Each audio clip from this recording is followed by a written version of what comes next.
Amazing grace. Amazing grace. It was nothing but your amazing grace. Amazing grace. Yeah. Alright, welcome back to another video. This one is on Christianity. So the same two big questions as all of the other religion videos. What are the origins of Christianity and how did it spread? And then what are the beliefs, traditions, and customs of Christianity? So the origins of Christianity and how did it spread? So Christianity is a monotheistic religion. It's based on the life and teachings of Jesus of Nazareth. So we can start to make some comparison between Jesus as the founder of Christianity to Siddhartha Gautama, the founder of Buddhism, or Abraham, the founder of Judaism, or later we'll talk about Muhammad, the founder of Islam.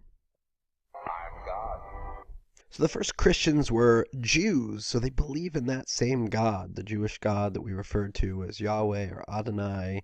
In the Christian tradition is often referred to as the Lord. These were initially Jews who broke away and started their own religious tradition.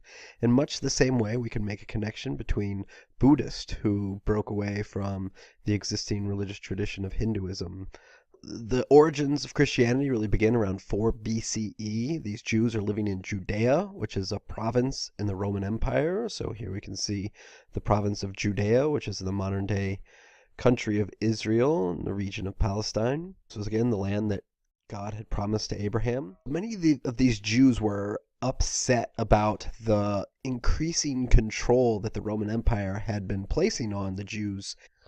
So these Jews, which had been living in kind of this peripheral region of the Roman Empire, were increasingly having taxes and other burdens imposed upon them.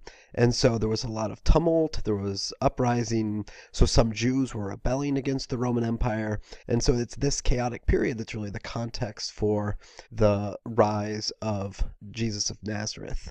Jesus, he was a charismatic and compassionate Jewish teacher, so he taught within the Jewish tradition.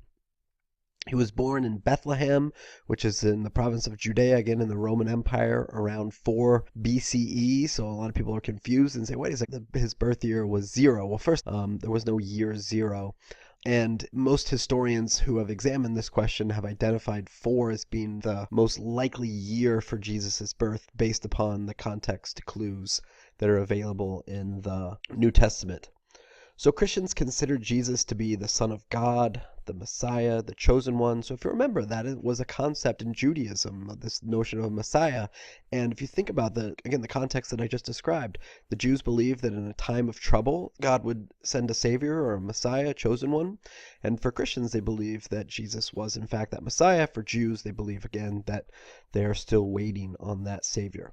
So the New Testament then serves as an account of Jesus' life as described by not Jesus himself, but as described by his disciples. So Jesus is very similar to Buddha in the way that they were both teachers, but didn't do a whole lot of writing themselves, but instead their accounts of their lives are told through their followers.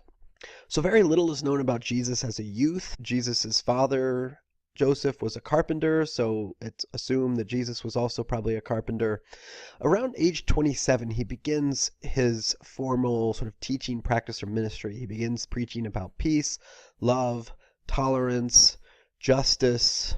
So according to the New Testament, Jesus healed the sick, performed a series of miracles during his lifetime.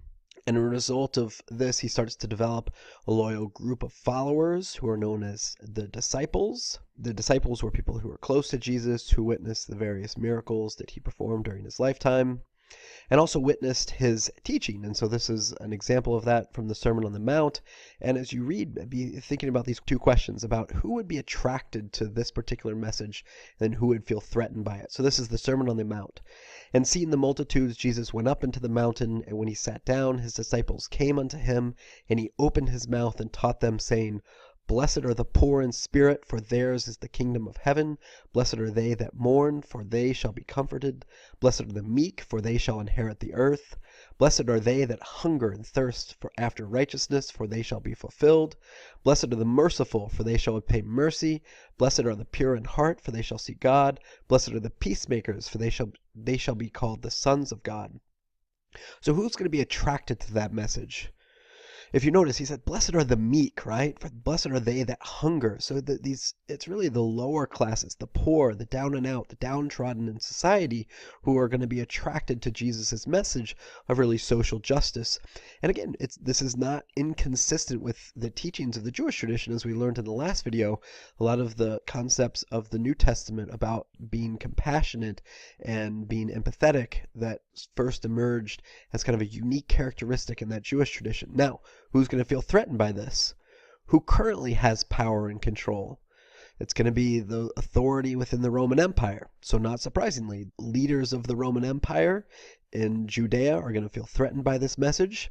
They are going to see Jesus as a threat. They are going to call for his arrest. So Jesus is betrayed by Judas. Judas is one of his disciples, and Judas essentially outs Jesus. This is the painting of the Last Supper showing Jesus and his various disciples. And Judas is going to out Jesus. The Roman authorities actually don't know who Jesus is, and Judas alerts them, and Jesus is arrested by the Roman authorities. He is then brought before Pontius Pilate, who's the leader of Judea and the Roman Empire, and he's put on trial for essentially treason, for conspiring against the Roman government. Pontius Pilate calls upon the Roman people to make a decision, and the Roman people, in their typical fashion, want to kill him. The Roman people love blood, and so Jesus is given the punishment that is ordered for traitors. And so he's crucified by the Romans under Pontius Pilate in 33 CE. And this is a big difference between Jesus and Buddha. Jesus died at a very young age, his mid-30s, whereas Buddha lived until his 70s or 80s. Jesus then, after 3 days, was resurrected from the dead. He rose again. His disciples became his apostles. The difference between a disciple and an apostle is a disciple is someone who is a student of a teacher, essentially. An apostle is one who then takes that message and then begins teaching themselves. So those disciples, many of them became his apostles, and most notably there were 12 apostles who were followers who were really responsible for initially spreading and teaching Jesus' message. They are then going to write accounts of Jesus' life, which become the basis for the New Testament. So the New Testament are these accounts of Jesus' life as described by his apostles like Matthew, Luke, Paul, and John. One of the most important apostles in world history is Paul. And originally named Saul, he has this conversion experience when he's on the road to Damascus, and he has this awakening. And so Paul was a missionary whose work is going to lead to the founding of the first Christian communities, mostly among non-Jews. So then the question becomes, well, what are the tenets of that faith? And so it's ultimately left to Paul to decide, all right, well, what do we believe? And a few of the decisions that he made were really important. So for example, he decided that men do not have to be circumcised, which was a requirement for Jewish men, or follow other particular Jewish customs, which is going to ultimately open up the church and make it more universally acceptable, and is going to lead to more converts. So Paul is going to play that important role in kind of laying down some of the initial beliefs and tenets of the church, and also liberalizing it in a way that made it more accessible to more people. So most of the early converts to Christianity had low social status within the Roman Empire. So these were the people, again, who were attracted to that message of blessed are the meek, for they shall inherit the earth. Women were especially attracted to Christianity, and they played especially prominent roles in the early years of the church. So when the church was still in its underground stages, for reasons we'll discuss in a moment, it's these women that would hold church meetings and gatherings in their houses. And then ultimately women began taking on greater roles within the church. Many of them ultimately became nuns in monasteries, and that's a critical similarity between Christianity and Buddhism, right? The role of women in monasteries, in monastic life, serving as nuns. Now later on, as the church becomes more hierarchical in nature, right, as power starts to become more concentrated, we're going to start to see men take on exclusive roles as cardinals and bishops and popes. But at least early on in the church, women have a certain amount of space compared to their life outside of the monastery.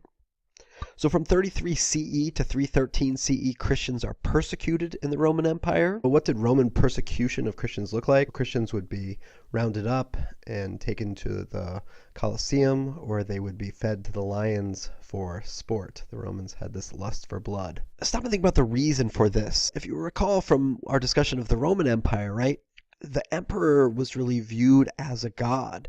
And these Christians come along and say, no. There's only one God. And so there's a disconnect between Christian doctrine and the power and authority of the Roman emperors.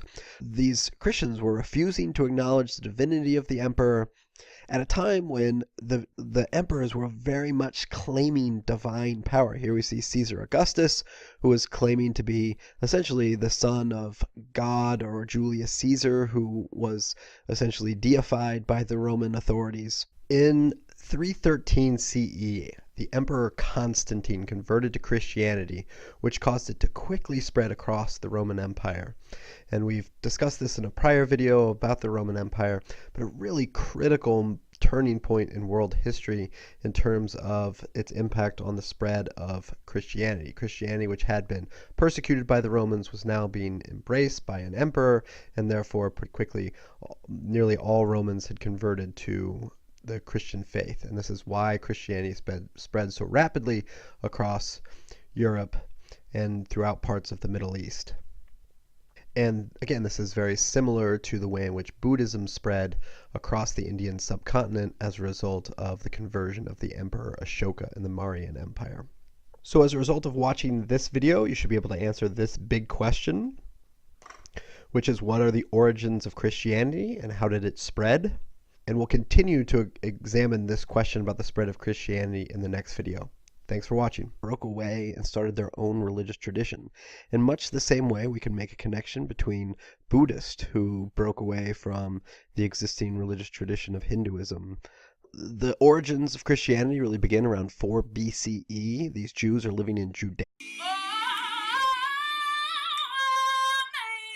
Amazing grace, amazing grace. It was nothing but your amazing grace. Alright, welcome back to another video. This one is on Christianity. So the same 2 big questions as all of the other religion videos. What are the origins of Christianity and how did it spread? And then what are the beliefs, traditions, and customs of Christianity? So the origins of Christianity and how did it spread? So Christianity, founder of Islam. So the first Christians were Jews, so they believe in that same God, the Jewish God that we refer to as Yahweh or Adonai. In the Christian traditions, often referred to as the Lord.